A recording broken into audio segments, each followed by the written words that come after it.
کنگره ایالات متحده آمریکا، کمیته خارجی. استماع وزیر خارجه هیلاري کلینتون 29 فوریه 2012 10 اسفند 1390. I know I won't be the only person up here to talk about Camp Liberty and how important it is that we assure the humanitarian safety of everyone who is there. There are certain elements to how that camp has been set up that makes it look not almost like a prison camp. There are reports that the residents have no access to lawyers, their family, no freedom of movement, and obviously the Iranian government is going to be pressing the Iraqis to be as inhumane as possible to the residents of that camp, and I hope that we will be pressing on the other side. And then finally, and this is a propitious day with regard to this issue, as you may know, there is the SWIFT system, which is the Society for Worldwide Interbank Financial Telecommunications.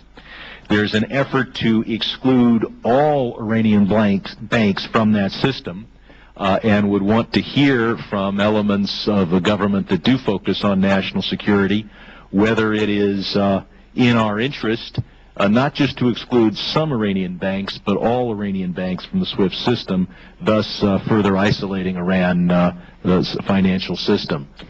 Yes, we certainly would, and we believe that using the SWIFT system is a very effective way of further isolating Iran and the Iranian flow of financial transactions. So we will engage with the Federal Reserve in terms of providing such information, and with respect to all of your other issues, Congressman, we will get back to you in a timely manner.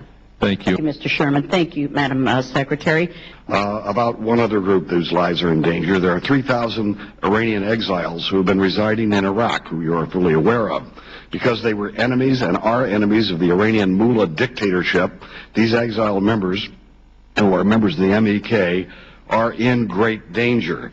Our designation to their organization as a terrorist organization has been a major stumbling block in efforts to resettle them and take them to safety.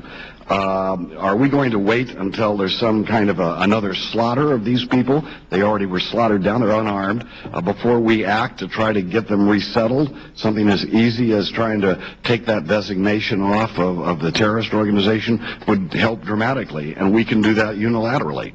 Well, first, we are deeply concerned about the security and safety of the residents of Camp Ashraf, and we have supported the work of the United Nations to find a path forward to relocate the residents, and that has now begun.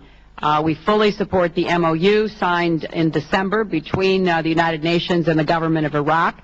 And it includes commitments from the Iraqi government for the safety and security of the new camp where the relocation is taking place.